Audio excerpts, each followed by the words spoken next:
Eagles love offensive tackles. Stout needs a guy. Could have come in the draft. Let's talk about it next with Brandon Thorn, the premier offensive line expert in the game, joining Zach Berman and me next on the PHLY Eagles podcast.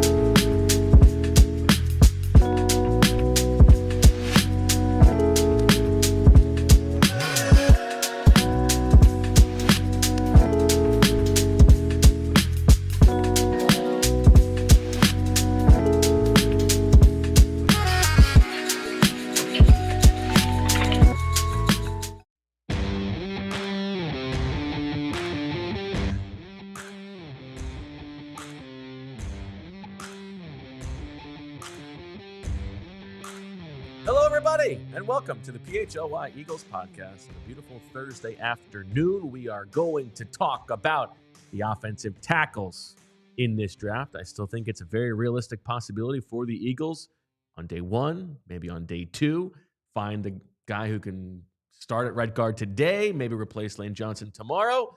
We're going to do it with Brandon Thorn, who knows more about offensive line play than anybody out there. Zach, I'm very excited. Yeah, looking forward to it. Excited for the show. I feel like every year we talk about, are they going to find the Lane Johnson replacement who's going to play and guard? every year Lane gets older. Yes, exactly. And so it is funny to me when I've talked to Lane about this, that there was a period of time when Lane Johnson was drafted in 2013 to be Jason Peters' replacement. Mm-hmm. And there was like 4 or 5 years where it's like Peters is still there, right? And so the Eagles haven't taken the Lane replacement yet. But had they done this 2 years ago when we talked about it, perhaps that guy would kind of still be lingering around. So I think they're getting closer and closer to it. We'll see if it comes in this draft. And they have brought in a bunch of these offensive linemen for pre-draft visits. So we will ask Brandon about those players specifically. But before we get to that, Zach, we gotta give it up, and congratulate you on the official announcement of the forthcoming book. I appreciate that. If the people haven't seen your Twitter, let them know. Yeah, so the book is called Leap Year. It's an outstanding cover. Credit to the publishers. They did an outstanding job. And look, I'll have a lot more to say once the book's put to bed. This book is not put to bed yet, but it is for sale for pre-orders now. And please, I mean, sickos. Yeah, this is it. It comes out. Support your man. It comes out September 23rd. I apologize because I'll probably be insufferable promoting the book leading up to it, but absolutely not. But no, so will I. This has been fun. This has been awesome to kind of relive the season during the past 7 weeks and almost at the finish line, but still have a ways to go to get there. But I'm excited for the announcement. I'm excited for the pre-orders. Let's juice this up to the top travel guide in the Mid-Atlantic again, okay? Because that's my goal. Yeah, go pre-order that bad boy. Let's go. Leap year. Leap year. Cover. I like that we're going butt first. The butt first. What do you mean? Well, you get Saquon's butt. Okay. Yeah. So leap year. Yeah. I was excited for this title, if I could say. Well, the chat has given up. They said that, when you have to write those headlines in the middle of the show, they're not the best necessarily, but you had a little time to ruminate on this one. Well, this show actually has a lot to do with it. Okay. Because if you recall, back during the playoffs, we were trying to think of different taglines for the show. Remember to put in the bottom screen. Okay. Because the tagline that we went with was, do you recall what it was? Bring it back? Yeah. Bring it home or bring it back. Or bring it back. And I was like, we should do leap year because 2024 is a leap year. Just to be fair, we didn't decide that. Yeah, the year's kind of identified, by the Saquon Barkley leap was the signature play, and they took a massive leap as an organization from bottoming out the year before to the top of the mountain. So it had these different meetings. So I proposed 4 different titles, and did you do the thing where you proposed like some ones that you didn't love on purpose because you really wanted it to be a leap year? No, but I did put in there, for full disclosure, headlines, titles are not my strength, but these are just some ideas that I'm kicking around. And I gave like the meaning behind each of them. Some of them probably wouldn't have been very good. What were the others? That sounds like a good summer show, right? Fill it up. I'm curious. Some of the others. Well, there was Top Dogs, was one. Okay. Oh, did you think about Overdogs as No, the 'cause- spiritual sequel to Underdogs? Well, no, because that's why I thought Top Dogs, because Okay. Top Dogs is more of a term than Overdogs is, right? Okay. I'll tell you the others here. Let me pull this Top up. Dogs. And Top then you get the Dogs. dogs because you get the Georgia guys. Yes. Okay. You got dog mentality. Mm-hmm. Yeah. Let me pull this up here. So I have I make sure I want to get this right. And of course, 2024 was a leap year. That was the Yeah. that was part of the reason. Okay, leap year, Top Dogs, Brazil to Bourbon Street, and Greatness of Others. Okay. Yeah. I think Brazil to Bourbon Street was probably number 4 on that list. Really? Okay, that was Reed's Yeah. favorite. Brazil to Oh, Bourbon really? Street. Yes. I'm sorry, Reed. Yeah, that was Reed's favorite. When I told him it was going to be a leap year, he said Brazil to Bourbon Street so much better. Oh, Yes. okay. Well, I mean, listen, Yeah. he's more clued in with the young audience than I am. But then he I said- could be wrong. I'm out of touch. But then he said to me, he said, "What's the stadium called in Brazil?" And I said, Corinthians Arena. Mhm. And he said, "It should be Corinthians Arena, the Superdome." And I was Okay. like, "That's a little too precise." Yeah. Well, yeah, but you are going country to. But the Specific. alliteration is what I was shooting for, Mm. right? The alliteration. You know what? Speaking of which, I've got a Guava Sao Paulo yeah. liqueur here. Oh, look at that. Sao Paulo. Yeah. Doesn't taste like it. I love Sao Paulo. Do you? Yes. You seemed very stressed when you were in Sao Brazil. Paulo. It could be. Well, that was the Wi-Fi, and Brazil to the Bayou. I thought of. Oh, okay. But then Brazil to the Bayou. yeah. Mm. And we like Top Dogs because it played off the Underdogs. but Yeah. It's a different publisher from Underdogs. Well, they don't need to know that. Yeah. Well, the I mean, publisher if does. we're in the Zach Berman canon, I feel like Yes. that's kind of a fun. But Leap Year was Dirty the, Dogs. Yeah, That Leap would've Year been was the one next book. I was hoping for, and I did talk to them about like if we can get the Saquon shot, like that to me would, and they knocked it out of the park with the cover. The other photo that I talked to them about was the one of Cooper DeJean returning the touchdown, and you see behind him Oren Burks leaping into the air. Oh, okay, that's good. Yeah, Oren Burks was leaping into the air in the cover, and then or in the picture, and Mahomes had this like dejected look, and I thought that's pretty good. that really told a story. That photo, but this is the signature shot of the season. Sure. More importantly, well, the cover's great, obviously, but it's what's in it that matters to me the most. Yeah. And there are some chapters here that I'm really proud of. There's some chapters here that need some work, and there's some chapters here that literally need to be finished. But a few of the I love the chapter I wrote about the speeches before the night before the game, the night before the Super Bowl. That's one that jumps to mind. I thought the piece on or the chapter on free agency last year was especially strong. I had a lot of good information on that. And then the Jacksonville game was a fun story to write. When I rewatched that game when I wrote this, there was so much that went on. I could have done a full chapter on Saquon's leap, a full chapter on Devontae Smith's jump. Devontae Smith's catch, Nakobe's interception. Mm-hmm. There was so much that went on. So I think it's gonna be a fun book to read. It'll take you. We'll have a whole show or we'll have more this summer. But We're gonna have more than one show, my friend. It's like a week by week account, and then interspersed is like these vignettes or short profiles of players and people around the team. Look forward to hearing much more about it. Yes. And we also have to thank TrueMark for sponsoring this episode. Yes. And all the episodes heading to the draft. Thank you very much. TrueMark Financial. Okay, let's get to it. Nobody, and I mean nobody, cares more, knows more about the big uglies, those guys who do the thankless work to protect the quarterback, set up the running back, those offensive linemen, than Brandon Thorn. And we are very pleased to have Brandon Thorn joining us on the show right now. Oh, the Quentin Nelson behind him. How we doing, Brandon? Hello, sir. Brandon, can you hear us? You look good. You got us? There he goes. Hey, Brandon. Uh-oh. Can you hear us, Brandon? Hold on. Let me message him.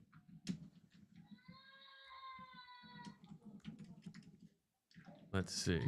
This is this is live programming. That's what baby. makes this cool. And it's a great class I shouldn't say it's not as good as last year's class of O-linemen. We'll defer to Brandon on this, but it is a class that has some interesting options who could be there as you're looking in the 20s. I did want to, while we're waiting on him, I saw Adam Schefter say that the Eagles might be considering it. That the Eagles will make a trade over the course of draft weekend. He talked about the Eagles as something, as teams are talking about them as a candidate to trade up or trade for veterans. So first off, all the bases are covered here, but I think the trading for veterans is an interesting one because I can see them kind of calling around trying to find that player who might be undervalued somewhere else, but can come in and be an instant contributor and be part of the core beyond that. Yeah, that'll be maybe next week we can sort of scour and think if there are guys who sort of make sense. We should make Kyle Pitts the thumbnail for that show. All right, let's try again with Brandon. Brandon, can you hear us? Yeah. What's up, guys? Fantastic. Nice. What about that? That's you know what that is? That's resetting. We got pushed back on the initial bull, but we set our anchor and now we're ready to go. How you doing, Brandon? Doing great, guys. Thank you for having me. How you guys doing? Thank you so much for joining us. Let's get into this. You know Stout. You know the kinds of guys he likes. And so as we talk about some of these prospects, let us know whether you think they will be the kinds of players who would intrigue Jeff Stoutland. And I don't think we need to talk about Will Campbell and Armand Mbow at the top of this draft because those guys they look like good prospects. They're going to go in the top 10. They're going to be out of the Eagles' range. So let's start at Fran's number 3. Dane Brugler's number 3 tackle. Tell us how you see him, and that is Josh Simmons from Ohio State. And this is a player who, were he fully healthy, probably would not be a possibility for the Eagles at number 32 or within that range. But because he's coming off that patella, there is a chance there. What do you see in Josh Simmons? Yeah, so Simmons to me is one of, if not the most cleanest, just pure tackle prospects in the draft. I think the first thing when you watch him on film is he looks like a true prototypical left tackle in the way that he's built, the way that he moves. And he took a big jump from 2023 to this past season as well. Switched up his stance a little bit, just kind of cleaned up some areas of his game. I think it improved his play strength. His anchor got better this year. That was a big one. I think when you watched him against Abdul Carter in 2023, there was a couple reps in that game where he actually lost speed to power against him. And that was kind of one of the big things that he cleaned up this year. So I think he just, to go along with the athletic ability that he has, he got stronger. And yeah, I mean, he was probably the guy I got most excited about studying from a pure tackle standpoint. And then, of course, he got injured against Oregon. All signs, I think, point to that injury, that recovery process going well. But still a little bit of a wrench in the evaluation. But I think from a pure prototypical tackle standpoint, there's a strong case that, this is the best guy in the draft. Now, Jeff Stoutland always talks about critical factors, right? He's looking for critical factors in these offensive linemen. What's the critical factor for Simmons? I would say his combination of size and athletic ability, just that paired together is really nice. He has natural power as well. I think a big thing with Coach Stoutland that he likes in pass protection from a technique standpoint is guys who are able to stay square, for an extended period of time just prior to contact. I think he, likes to look at the inside foot of a tackle in pass protection if it could stay vertical to the line of scrimmage. So that just kind of keeps their hips, square to the line of scrimmage. And I think Simmons has the ability to do that while expanding his set point and protecting the corner.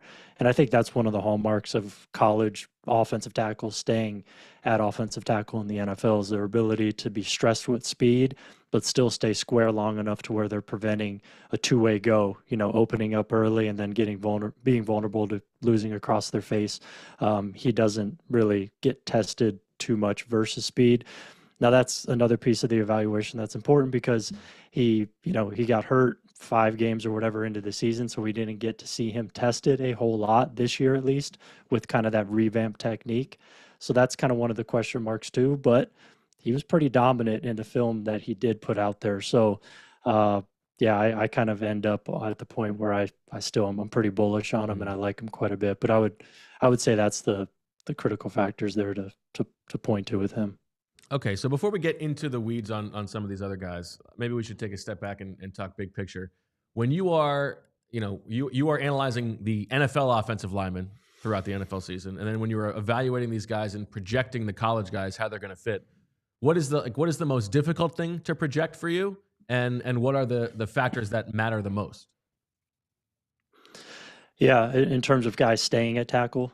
I guess just in just projecting them forward, because I also want to ask you about guys who can maybe play guard as well. Yeah. I would say just, I think the level of competition is a big one when guys, and also the situations that they find themselves in terms of the schemes that they're playing in and how much they're protected. Typically in college, you see it whether it's, an air raid system or just a real run heavy system. Think of a guy like Wyatt Millam at West Virginia. I mean, they're running the ball almost 70% of the time. So his pass protection numbers, even, efficiency wise, they're a little skewed in my opinion because he rarely is ever pass protecting. And then when he does, oftentimes the defensive ends are in, 3 down fronts and or, real tight alignment. So he could get his hands on guys quickly. So can that guy be in much different situations, much different run pass, splits in the NFL and still maintain, what he did as a pass protector in the NFL? I mean, generally speaking, I lean towards more of a skeptical viewpoint on that, unless he goes to a system and a scheme and a situation like Philly or something where they are running the ball a lot, great coaching, all this other stuff. But more often than not, you're not going to be in that situation. So I think his, climb or his transition to the NFL is a little bit more steep than other guys. So that gets a little tricky when you're looking at what guys are being asked to do versus what they're not being asked to do in college, and trying to project that from the outside as like a media guy, trying to project that to all 32 teams. That's really difficult. So I tend to lean on, I really value on and hone in on what guys are asked to do in college. And if they are in a scheme that is more translatable to what they're asked to do in the NFL, you can answer more questions that way. That makes sense. So yeah, I think that's one of the more difficult things is just balancing that and trying to weigh that and just how much you ding a guy versus how much upside is there. And that's when you get into, wanting to talk to the coaches and wanting to learn more about the player and, how much he loves football and all that kind of stuff, because then that can kind of speak to his ability to make that transition. So that gets tricky, I think. And then as we get into the conversation for a lot of these guys for, can they stay at tackle with the Eagles? Presumably their path to playing early would be at guard, and like the different things that those jobs require. I mean, I think about Mekhi Becton, who you watched last year. Like that's a guy size-wise, that's a tackle all day, right? But for whatever reason, he's much better at guard. When you are evaluating these guys, what is sort of the push-pull there? And I mean, does it even matter? Yeah, I mean, Becton is a real specific example because I think a lot didn't go right in New York in terms of what was put around him from a variety of perspectives. He also dealt with injury. It just wasn't a very stable, offensive line room, coaching staff, franchise in a lot of ways, combined with some injuries. It was tough. So, going to Philly, obviously playing for probably the best line coach in the league, switching positions, playing next to the best right tackle in the league, good center, and then also the most run heavy scheme in the league. He was able to be protected, I think, a little bit in pass protection. So yeah, great situation for him. But yeah, so I would say for, it's a case by case basis, really. But generally speaking, in terms of guys sticking at tackle, it goes back to that range thing that I talk about.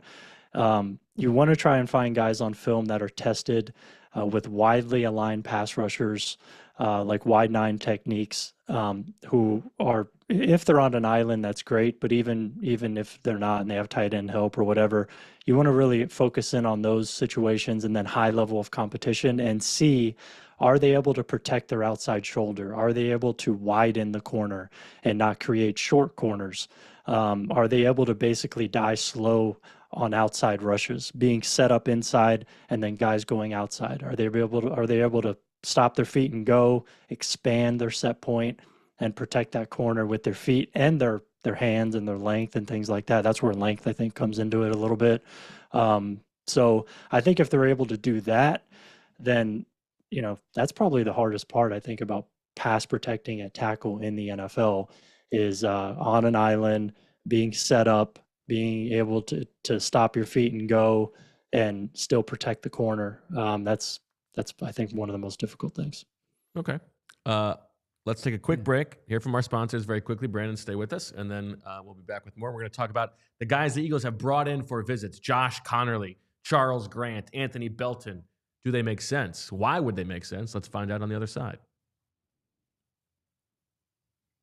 Okay, it is Financial Literacy Month. We all know it. We all love it. And guess what? I got something to tell you about it. And that is the best way to teach your kids how to handle money is with the Greenlight account on TrueMark Financial. If you are a TrueMark Financial member, you have a fantastic opportunity to help your kids and teens learn to earn, save, and spend wisely with a free Greenlight account. Now, Greenlight isn't just any app. It's a game changer for your kids, whether they are setting savings goals, learning how to track their spending, or even getting their allowance. It's all right there at their fingertips. And get this, each kid gets their own debit card. That's right. They can make purchases, learn how to budget, and build real-world money skills while you stay in control from your phone. You get peace of mind, and they get the chance to make smart, responsible choices with their money.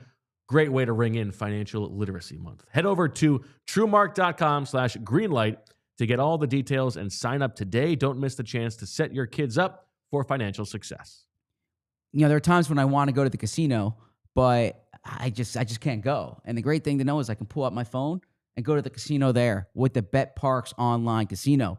A thing I love about Parks Casino is the Bet Parks app. All the games we love to play in person at Parks Casino, like pop culture slots, roulette, cards, dice games, and more, they all can be played on the Bet Parks app. I can literally pull out my phone and be sitting at a table right there. Parks Online Casino has the games you love, whether you're at home or on the go. Download the Bet Parks app and create an account today to receive an offer you can't miss, or an offer you don't want to pass up. New users are eligible to receive up to $1,000 back if you are down in the first 24 hours after signing up. I know what it's like to be down in the first 24 hours after signing up, so that is a wonderful offer. Bet Parks Online Casino is available to Pennsylvania, New Jersey, Maryland, and Michigan residents. Terms and conditions apply. Parks Casino, this is how you win. You must be 21 and over. Gambling problem, call 1-800-GAMBLER. All right. Let's get to it, Brandon. Let's start with Anthony Belton from NC State, a big fella, 6'6", 336. Ran a 5.26 40-yard dash at the combine, so he's not necessarily Cam Jurgens out there. This is a big fella. He's 24 years old. We know that Jeff Stoutland likes unique guys. Do you see uniqueness in Anthony Belton and what he brings to the table? I would say some unique power is certainly flashing on film. Competitive toughness in terms of his demeanor. He's very aggressive, physical as a finisher. And when you combine the size with the natural power and that demeanor, you see him cave guys in when he's looking for work and pass protection, finishing at a high level in flashes in the run game. Very heavy-handed dude who takes up a lot of space. There's definitely something to work with there. I think his athletic ability is decent as well. So yeah, I'd say he's a little bit of a wild stallion too in his game. I mean, pass protection technique, there's quite a few glaring losses on his film that I saw, and it just leads to pretty up and down play. I think we saw the same thing at the Senior Bowl as well. It just kind of falls apart for him here and there. There's just not a lot of consistency there. But, in terms of just a raw, toolsy, like physical traits perspective, he's certainly a guy who I think has a lot of value, especially if you're talking, early day 3, round 4 kind of range is how I have him graded. Kind of reminds me of like a Jermaine Ifedi, like one of those kind of guys. But he certainly would receive a boost, if I was, with Philly or something like that, just because I think a lot of his issues are technique based, and just being consistently sort of inconsistent over the last couple of years. And it just hasn't really gotten better. So yeah, maybe a situation like Philly could, really. That sounds a little bit like Mekhi Becton to me. There's a little of that there. Yeah, not quite as big, Sure. as Becton, but yeah, there's a little bit of that there. So he would be a really good guard candidate, I think, to play right guard. That would make a lot of sense to me. And then how about Josh Conerly? Because he's someone who the media projections is that this guy could be a first-round pick. The rankings might be all over the place, but the fact that the Eagles brought him in, the Eagles are drafting at 32, he would kind of be within that range for the Eagles. Yeah, I mean, polar opposite kind of player from Belton in many ways. He's a lot smaller, very loose, fluid mover, really good athletic ability. I think he was a former running back in high school before he converted to offensive line and then became one of the highest recruited, offensive linemen in the country. And yeah, I mean, I think this year he took a pretty sizable jump in his game. I think his run blocking got a lot better this year. He's operated in predominantly a zone scheme there at Oregon, which is, I think, a match. So you get to see him execute a lot of the blocks that he'll probably execute in Philly.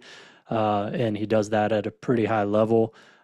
His game against Abdul Carter was pretty good. He had I think 5-6 reps against him, matched up one-on-one. So you always love to see that against maybe the best player in the draft, and he did well. He matched up with him well athletically.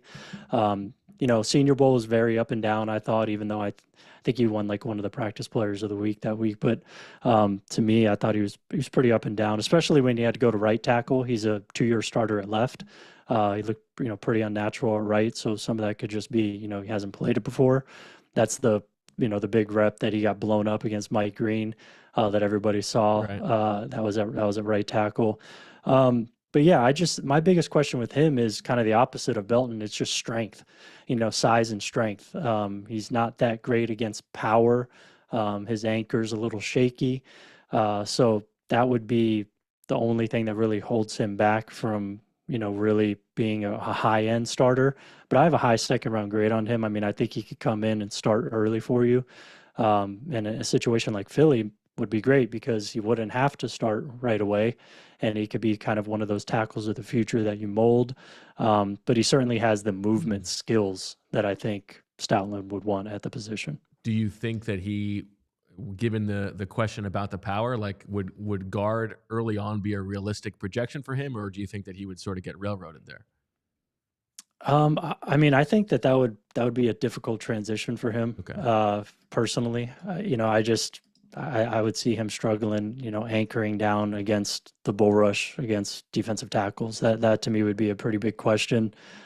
So he's not one of those tackles in this class that I've thought about at guard, really for that reason, size and strength wise. There's many other tackles that I have, but yeah, Conerly to me is more of a pure tackle.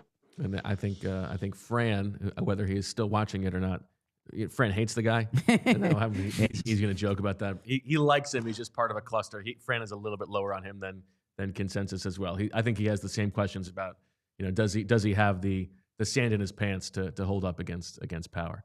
Okay, another player who the Eagles have brought in for a visit. I don't know if you've done a lot of work on Charles Grant from William and Mary. Love a William and Mary prospect. 23 years old, 6'5", 311. Did not test at the combine. 34 3/4-inch arms. Do you like a Charles Grant? I do like Charles Grant. Oh, yeah.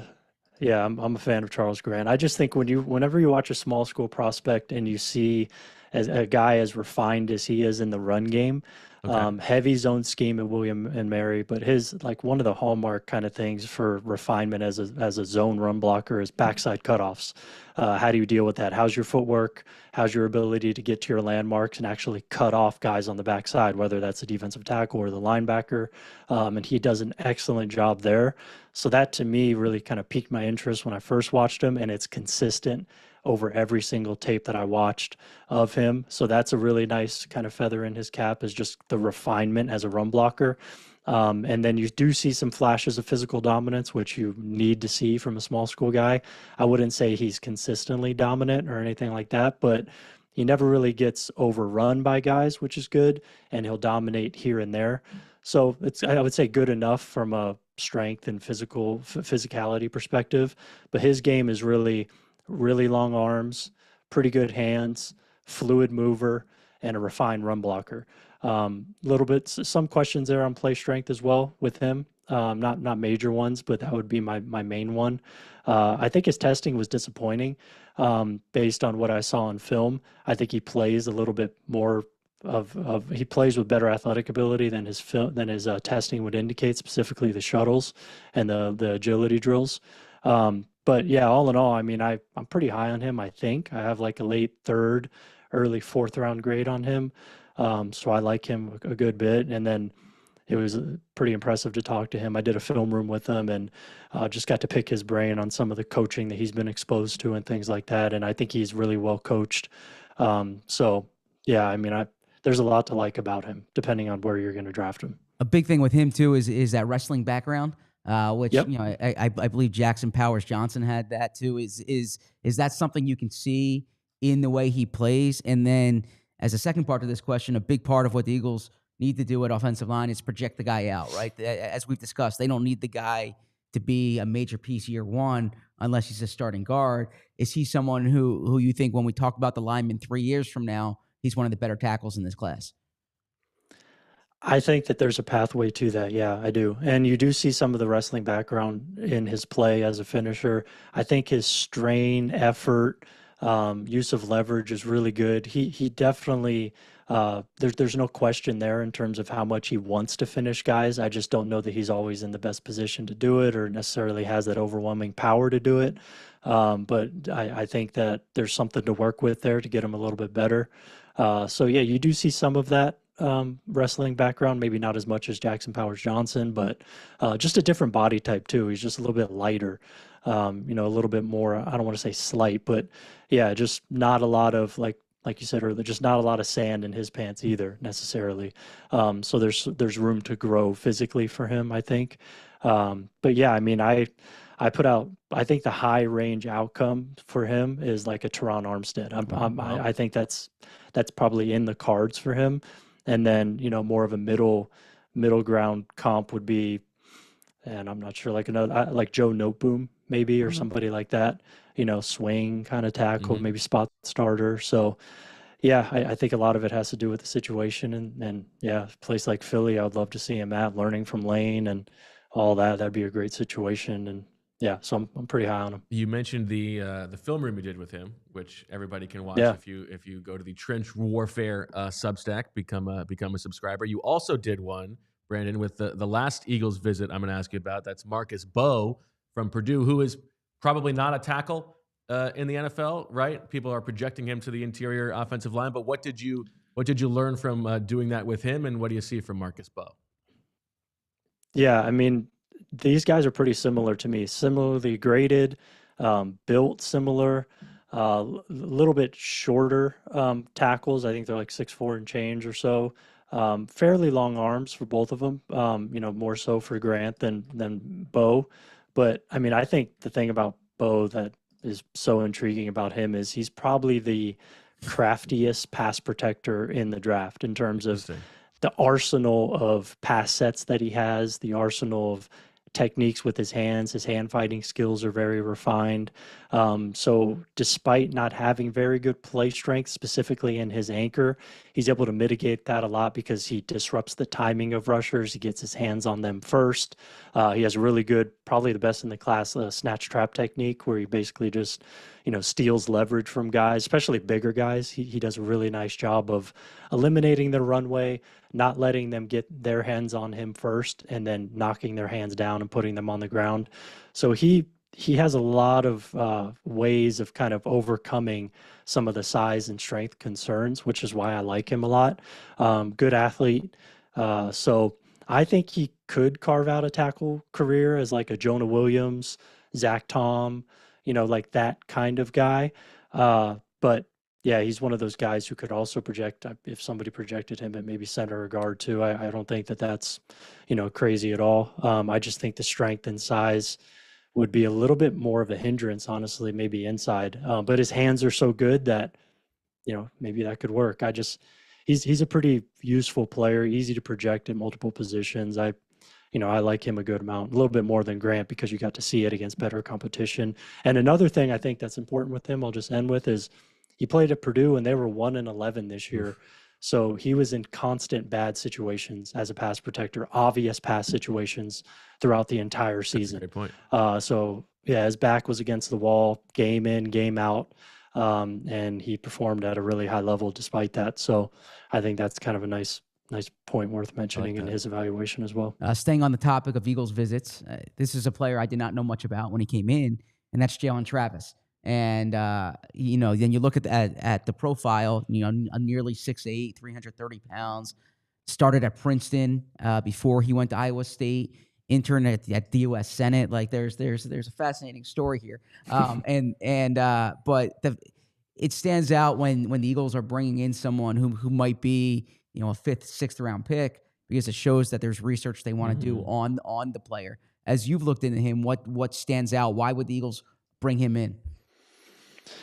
Yeah, this is purely a physical traits bet, I think, because when you look at Jalen Travis, when you see him on paper, it's extremely impressive. Just the way that he's built, the way he carries his weight, just evenly dispersed build. I mean, 6'8", 340, and he's very lean. He looks like he's 315. Long arms, big hands, huge wingspan, and just his jumps were good. His 40 was good. I think linear explosiveness is good. I have some questions about, I think he's, kind of a high cut player, kind of struggles more so with the redirect, skills. I think you saw that reflected in some of his agilities, but just kind of an upright style, a little late to anchor because of how tall he is, I think.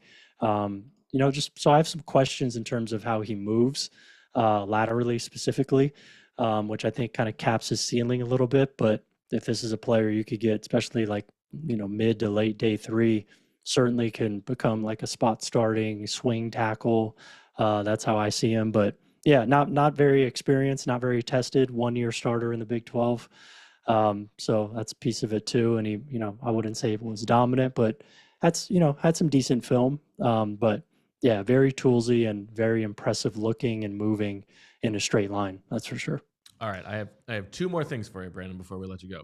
First, I'm going to paint a scenario for you, and I want you to tell me who you think the Eagles would take. And then I want to close by giving you a chance to talk about everybody's favorite player in this draft, Willie Lampkin. Okay. So the situation is this. Right. The Eagles want to draft an offensive lineman with their first pick. They know that there is not necessarily one above the others at 32. They move down. They get a nice offer. They move down to 40, and they want to take the best offensive lineman available. And these are the 4 options for them. Who do you think of these 4 guys makes the most sense for the Eagles? Aireontae Ersery from Minnesota, Donovan Jackson from Ohio State, Jonah Savanaia from Arizona, and Kelvin Banks from Texas. Who of those 4 guys in that cluster there do you think screams Eagles the most? Who was the last one? Kelvin Banks Jr. Yeah, I mean, just staying true to my board, I would go with Banks. Okay. I have, a higher 2nd round grade on him, whereas the other guys, you're looking more like mid to late 2nd, early 3rd. So, yeah, just purely from a board standpoint, I think Banks, makes a lot of sense. I project him inside. I think that's his best long-term fit in the NFL, but I think he's one of those guys who could play tackle in the right situation, similar to Will Campbell. But this is a guy, I think his athletic ability, all the things that you could do with him on the move, that he did at Texas on, screen game, climbing to the 2nd level, combo blocks. He's a real weapon in the run game. And I think that could be, capitalized on in Philly for sure. So that one gets me the most excited, and I think gives you the most upside as well. Right. Is he a guard or a tackle, real quick? He said he projects him inside. Yeah, okay. I think guard, but he could play tackle. All right, I saw the smile on your face. We bring up Willie Lampkin. Yeah, Willie Lampkin. Give it to us. Why does he put a smile on your face? Well, I mean, because of this, he's 5'10". So, I mean, that's it. He's 5 foot.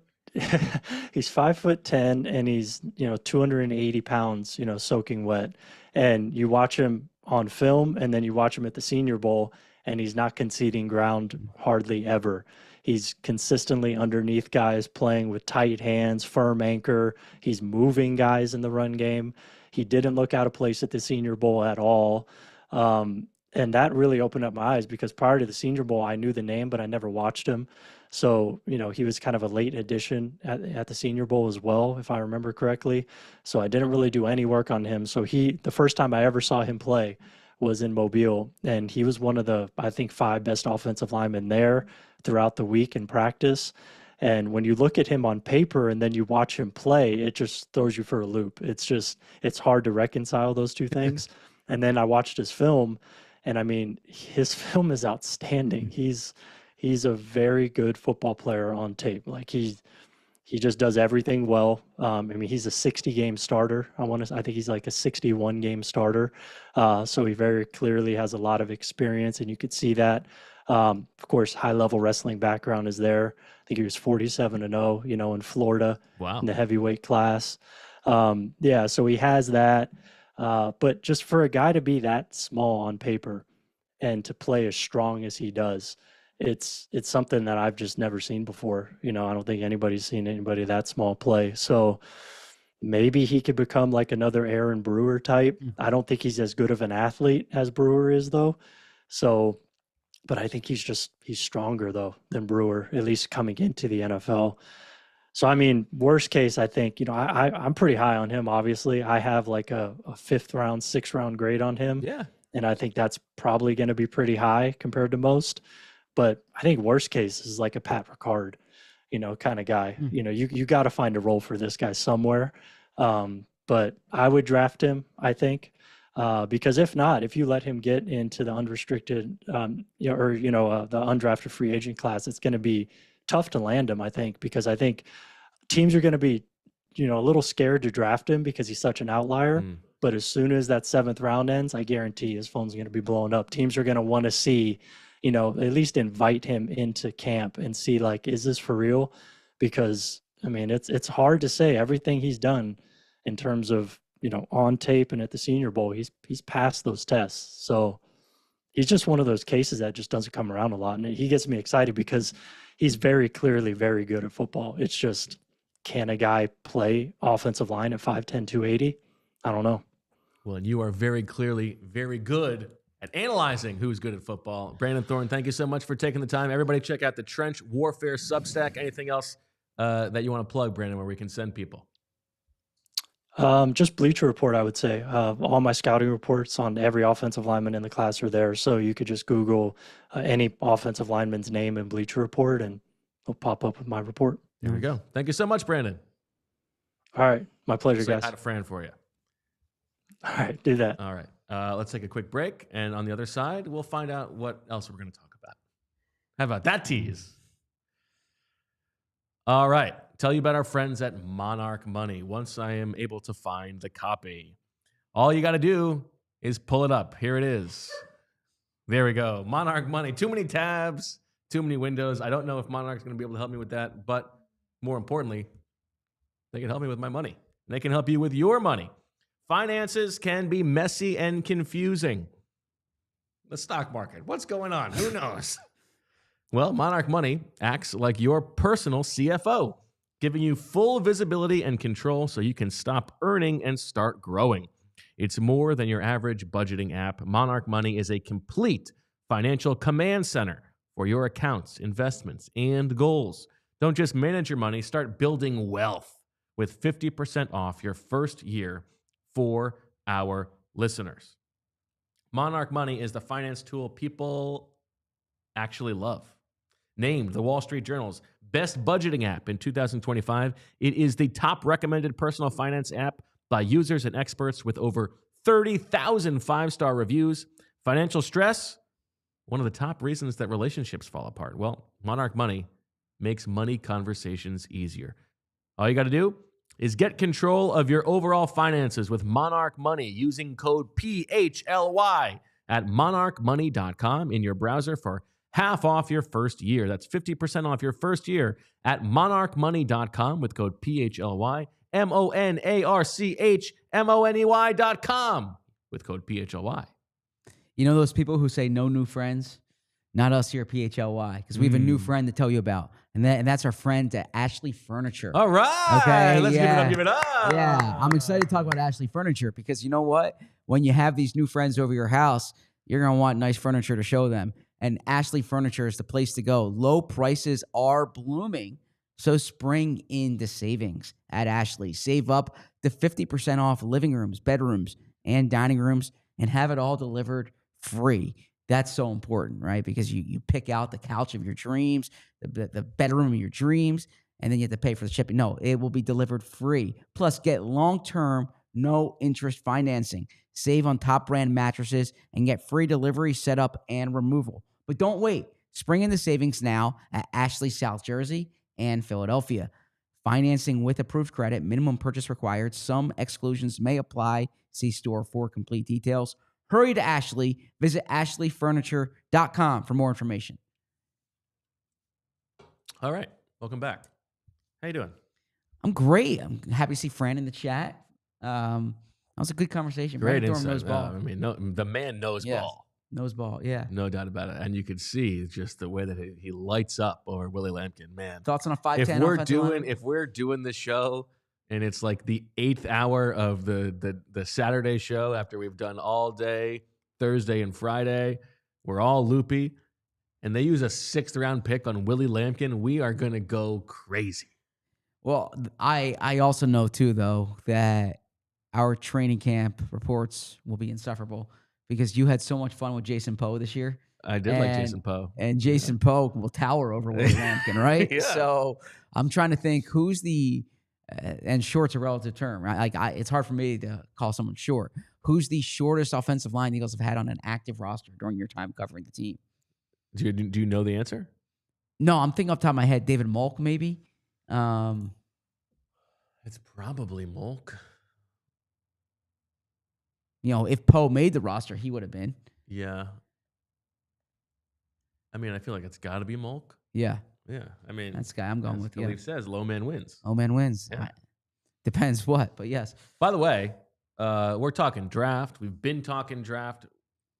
2 things to tell you about. Number 1, draft weekend, like the whole thing, we're going to be live all night long, Thursday night, from the start of the draft all the way through the end of the first round. Whether the Eagles make a pick or not, Zach and Fran will be here. And who else would you rather spend the draft with? It's going to be fantastic. Friday, same deal, same squad. We're going to be here talking about it all, and the Eagles are going to be making lots of picks, I think, on day 2. And then on day 3, guess what? It's a little bit more relaxed. It's loosey-goosey. All day Saturday, we're going to be here as well for that. It's very exciting. Now, the other thing to tell you about, if you want to hang with us while we're talking draft, next Thursday night, a week from today, at, what's the initials, Julia? McGillicuddy's. JD McGillicuddy's in Manayunk. Cuz, Fran, Jamie at some point, me 60%, probably yes, we'll be there.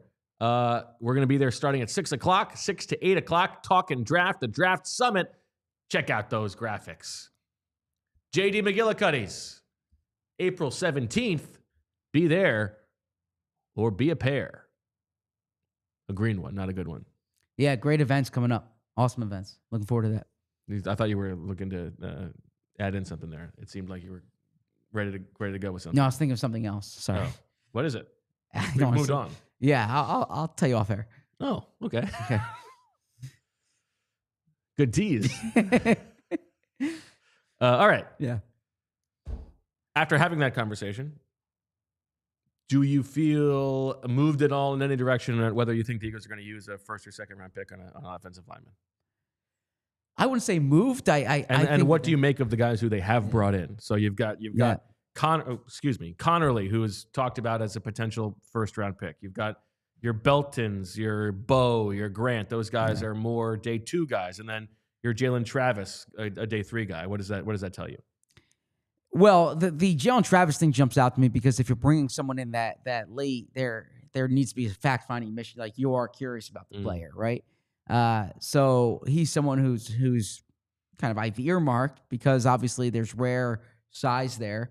Like you said, he interned for AB Klobuchar, so maybe they wanted to learn more about that. I didn't say that. You said that. Yeah, no, I'm saying maybe they want to learn more about the internship. Yeah. But I would say I would say in terms of if you think about the quarterback like the Republic of America, and you're thinking about your job is to protect that, I'm not so sure I would want my offensive lineman taking cues from Amy Klobuchar. Nonetheless, like it shows, similar to JJ, I think a Whiteside, like interest outside of of football. Probably a red flag for the Eagles. No. In all seriousness, the Josh Conerly conversation I found interesting because there's evaluations all over the board. Our guy, the top draft expert, Fran Duffy, has him lower than some other people have him, right? Other people view him as a top 20 player. And when you just see the natural athleticism, the age profile, what I'm always thinking about is like what is it that Jeff Stoutland, what unique traits, what critical factors does this player have that Jeff Stoutland then wants to mold? And it's pretty clear talking to him, the athletic profile for Josh Conerly is what jumps out there. Now, the guard versatility, you wonder how important that is because we talk about it like the Eagles draft someone, this guy can play guard right away. Yeah. But the Eagles do have players at guard. And the thing that I can't stress this enough because I know they're thinking about this in that building, is Lane Johnson's missed time, Jordan Mailata's missed time, right? They lost Fred Johnson. There is intrigue about Darian Kinnard, but if Lane Johnson goes down for 4 weeks or 6 weeks or 10 weeks, or Jordan Mailata goes down, who's playing left tackle for you? Who's playing right tackle for you? We've echoed it on this show. The years that have gone the crap under Howie Roseman, it's the common thread is the offensive line's falling apart. And so if there are injuries, do you have that starting offensive tackle who can be what Halapula Vaitai was for you as a backup? If they had to play a game tomorrow with no Lane Johnson, do you think Tyler Steen or Matt Pryor would be the right tackle? Or Darian Kinnard? I think Darian Kinnard will be the right tackle. Interesting. I don't know, maybe Lamb. Yeah, maybe Kendall Lamb. Oh, yeah, that's right. I forgot about Kendall Lamb. Yeah, it probably would be Kendall Lamb.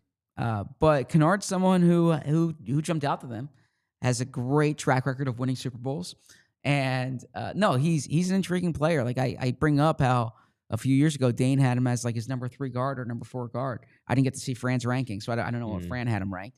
But there is a profile there. I think this is going to be one of the intriguing storylines of training camp. And again, the roster is incomplete at this point because if they draft someone in the first round, that guy's your swing tackle if he's not a guard. But this is a big thing to watch this year. Lane Johnson was able to stay healthy last year outside of the concussion, but there have been ankle issues in the past. There's different things that have popped up, so it's something we'll be monitoring. Also, on this topic, congratulations to Lane Johnson. Engaged. Yeah. You had the inside scoop on that. You could have broke that story. Yeah, so I'll give a little background on this now because I actually deliberately decided not to. I was talking to Lane about when he won, who's someone who he thought about who he wouldn't have been in that spot without that person. And he's going through different people, and he says his future fiance. And I said, future fiance? He's like, does she know? And he's like, yeah, she knows I'm going to propose. But I didn't think like it was my place to say that. Right. He's. But you asked if you I did. could. Yeah. He was. Yeah, Lane and I are cool. Yeah, Lane's good about that stuff. Right. Yeah. So he gave you the go ahead to use that if you wanted to. I actually didn't end up writing the story. I had like 6 other stories during Super Bowl week, and it's like something that becomes a bear to transcribe. I just didn't get to that. Are you repurposing that? Is that in the book anywhere?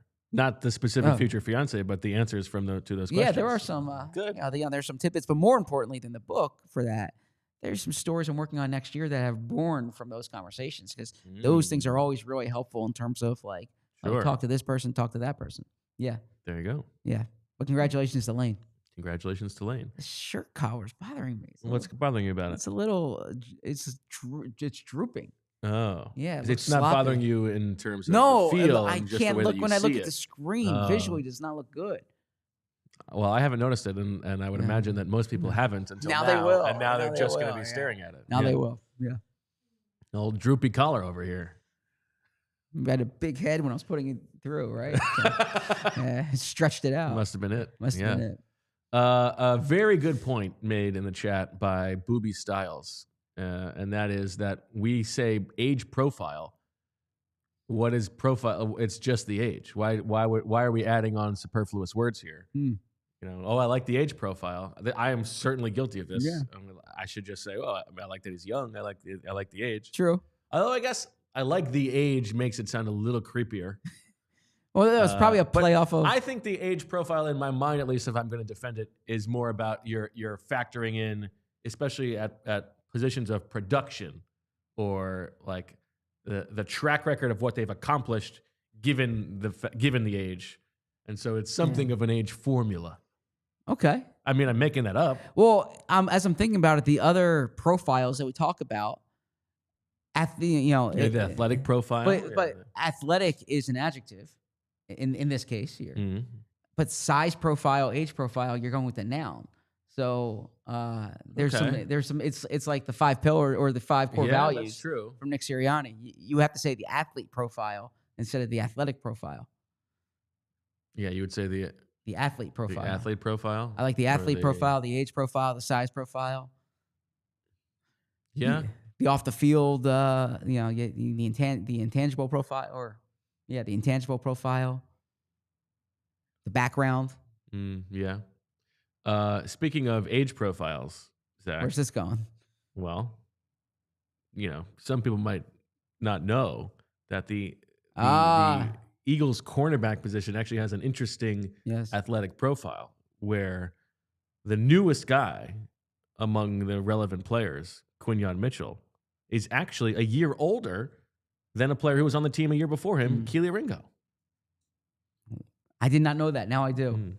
I am curious. Do you think was the Quinyon Mitchell pick last year an outlier in terms of do you think they get back to the pedigreed SEC player, which they had kind of steered toward, or do you think they learned anything from last year's pick?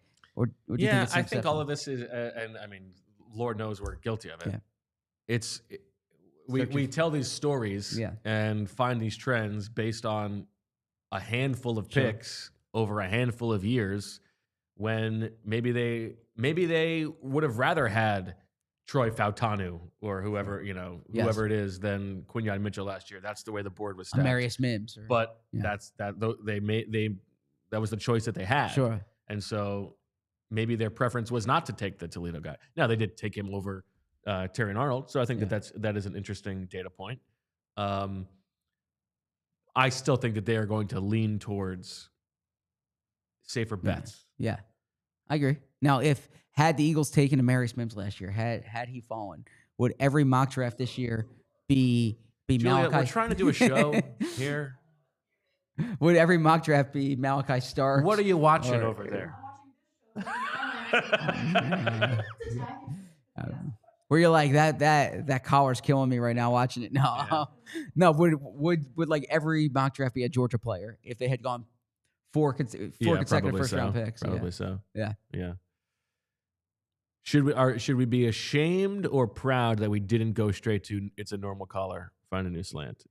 Have we moved on enough from that in the Philadelphia sports zeitgeist? Yeah, we shouldn't be ashamed. I mean, but it's a totally different. Like this is a normal collar. It's just a little loose on the neck. I think it's fine. All right, thank you. Well, guess where we're headed? People's favorite parts, according to the comments yesterday. People loved overtime. That's where we're headed. Overtime. You said you didn't do a good job on the show yesterday. You were exhausted. I thought you were great yesterday. That's nice of you to say. I didn't make coaching points. I was so tired. Emily was like, "What is wrong with you right now?" She saw me take a nap. Like I dozed off. Oh. I sat down, and then the problem is that I was 2,500 words behind where I needed to be when I woke up.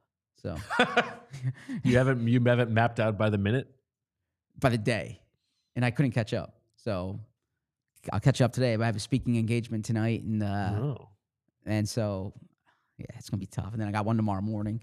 So you have another one tomorrow morning. Yeah. So. Are these both off book ones? These are not public events ones. These are these aren't Illuminati. No, these aren't book things. These are just like talking about Eagles, talking about that kind of stuff. Very covert. I say yes to everything, Emily. Yeah. I'd like to be out. Is this like a bunch of guys in their basement? What's going on here? No, today's like it's a business networking group. Okay. Mike Sealski and I are speaking. Okay. And then tomorrow's a high school class. Okay, So, that's nice. Yeah. That's a good one. Yeah. So. Okay. So if I can spread the PHLY brand, I want to do it. There you go. Before we get into whatever nonsense there is, we should just say, are there any other guys here as you were prepping for the show and running through the offensive tackles? We're going to talk interior offensive linemen with Fran tomorrow. But as you were going through this, was there anybody else who jumped out to you as this guy could be an Eagles type, or that you even just you yourself liked? Well, I was looking at Ozzie Trapillo from Boston College. 6'8". Yeah. 316. Boy, does Fran hate this guy. Fran's lower on him than some other people are, but he's. I'm hoping that Fran's going to be able to join us to watch training camp next year. But I mean, if the Eagles add this guy, I'm going to have to hold Fran back. I'm going to have to restrain him from just attacking the guy. That's how much Fran hates him. Yeah, I mean, there's a little like Nate Solder to his game. Okay. That's who jumps out to me. Cameron Williams is someone who I've considered. Could this guy be an Eagles target? There's clear tackle guard versatility with him. He has that background at guard. Comes from a major program. Good age profile, right? Ozzie? No, Cameron Williams. Oh, Cameron Williams. Yeah, yes. Yeah, Cameron Williams. So those were. He's got some of the biggest hands we've ever seen. Yeah, 11 and 3/8. That's bigger than anybody. And that's Tyron Smith is 11. Yeah, like just a big dude Those are huge. who started early in his career, has played multiple spots. You can see upside. If you're talking about like mold of clay players, that's a mold of. I thought that clay, as well. That maybe a stout guy. Player. Yeah. Now, Fran does want us to know that Ozzie Trapillo, his rankings are going to be lower because he's ranking tackles and guards together, whereas other places are splitting them out. Yes. But still, Fran hopes that the guy never carves out a career in anything. I mean, son of a longtime NFL player. So of course, Bob Trapillo. Wasn't it Steve? I could be wrong. I think it was Steve, wasn't it? Louis Trapillo. Was it Louis? Let me see here. Andrew, that's what it was. Dr. Andrew Trapillo. Are you just throwing names out there now? His father is. I should know this. Oscar. No, I was right. Steve. You got in my head. I don't know why you ever took me seriously. Just stuck to it. Happy I knew that one. Yeah. Steve Trapillo. Charles Grant he's Charles Grant would be fun. He's one who I had earmarked even before the Eagles brought him in for a visit because I thought he was like bless you. I thought he was a down the line player. And someone what do you mean? Like someone who is similar to the question that I asked there is you take him now, but 3 years from now you're talking about him as one of the better tackles in this class because of the profile, the smaller school component to it. I've heard good things about him off the field, team captain at William & Mary. The only other guy that I will mention, Chase Lunt from UConn.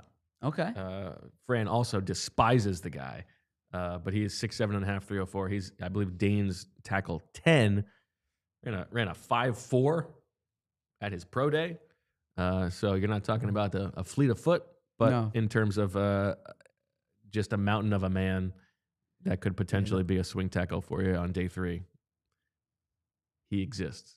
And then one other guy who some of these guys we will talk about tomorrow. But who I had earmarked earlier this year was Cornelius from Morgan. Johnny Cornelius transferred over there. I think he transferred from Rhode Island. Is that correct? But you tell me. He played on the opposite side of Josh Conerly. Yeah. And he's also someone who I've heard there's some upside to his game. So those are just some guys who've stood out. I believe we have a super chat. Oh, 2. Dinkelberg, our old buddy, says, this is a pretty cool concept. A story about the Philadelphia Eagles 2024 season. Kind of like that. Okay. That's a good one. And then Polar Jam says, Bo, who you got at Augusta this weekend? Who do you have? Well, what's the scoreboard right now? I saw that Scotty Scheffler was tied for the lead earlier. I had a master's question for you too. I didn't love it, but I went with Morikawa on my pool. I just, if it's a bigger pool, you don't want to pick Scotty Scheffler. But and I did. I had a little lettuce on Justin Rose, who's making an early round one move. I like to see that. He won the U.S. Open here in Philly, right? Justin Rose. He did. Your boy. Yes. Yeah. I was there. I remember. Yes. Conshohocken Marriott, I believe he was staying at. Oh, wow. Yes. That's creepy. What floor? I don't know. Okay. Check out that peephole. No, don't joke about that. No, do not joke about that. I had a master's question for you. Okay.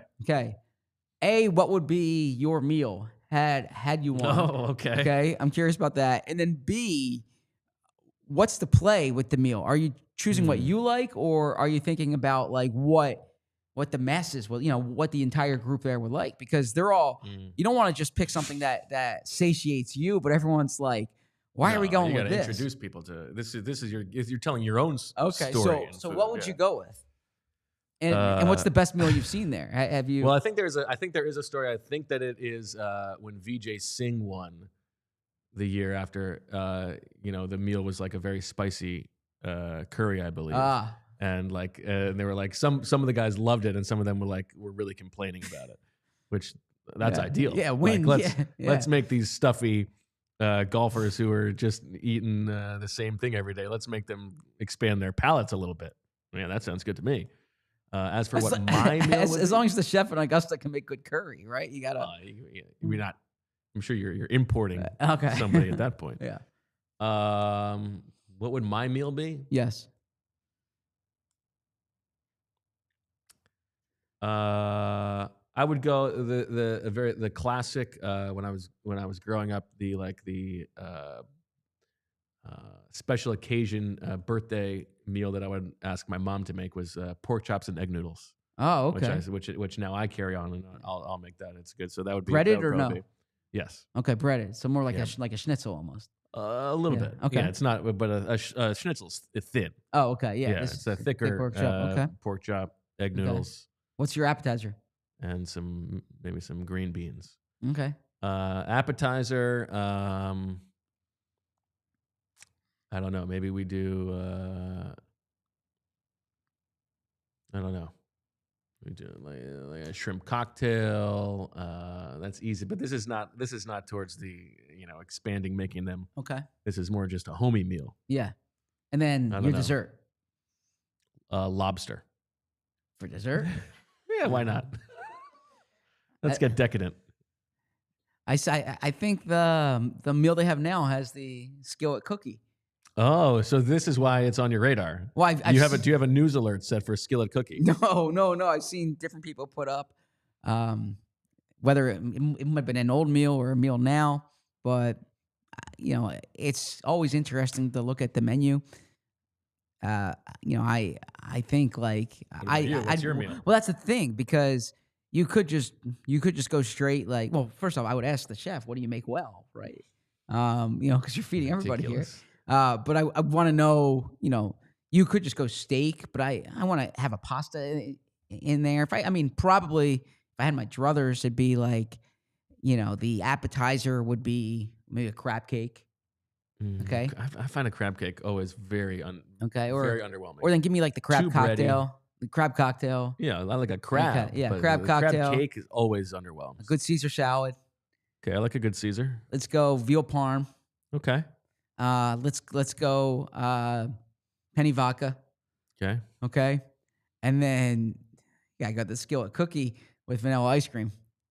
Okay. But if he says, I just want to make the cowboy steak medium rare, I'm like, if that's what you do well, let's do it. The whole point of it is that you're not asking the chef what he I'm not turning down a good, a nice cut of a cowboy steak medium rare, right? But if it's like a banquet steak, you don't want that. You'd much rather go the veal parm with the penny vodka. Okay. Julia, how about you? I feel like I would do something like a steak and mashed potatoes. Steak mashed. Okay, I like that. Yeah, I'm basic. Okay. That's not basic. That's But just, I would do the shrimp cocktail too. I can't not get shrimp Yeah. cocktail when I see it on the menu. really okay. And I mean, I'll tell you what else I would have, Zach. Good charcuterie board. Would you really? ooh, yeah. Or is that just a joke? Yeah, Yeah, I mean, mean- I love a nice Yeah. stinky runny cheese, some prosciutto. They'll Come love that. on. They'll love that. Nothing The better than that. golfers will love that. Yeah. Yeah. Yeah. All right. Did you ask the people really like that you brought up this topic, and then it leads to you're asking the chef? No. Well, I was asking because He's like, do you ask your editors what words would you like me to write? well, I do ask my editor sometimes what stories are you looking for. Yeah, but no, I actually wasn't thinking of what I would do. I just saw this and I thought this is probably something Bo has imagined. If you've golfed before, I imagine you've thought about golfing at the Masters. Have you been to Augusta? I have. What's it like there? Because people talk about it like it's this otherworldly experience. It's cool. Is it overrated? It is. At first, I found it a little bit disappointing in its sterility, Okay. and it's very much like sort of like Disney World for like golf bros. But then the more you're there, like the more you're sort of sucked into it. There's something actually like really nice about you're not allowed to have your phone. You like that? Love that. No, I would- It's a wonderful lesson that you're always more engaged when you don't have your phone tugging at you, and because you've been watching these holes your whole life to see them actually in person, and then that then informs your viewing experience moving forward is awesome. Amen Corner, is that a good Actually, that's actually like not a good spot to watch. Okay. And one of the places where it like that is better on TV. And where do you stay? Because I always hear how hard it is to find a place to stay there.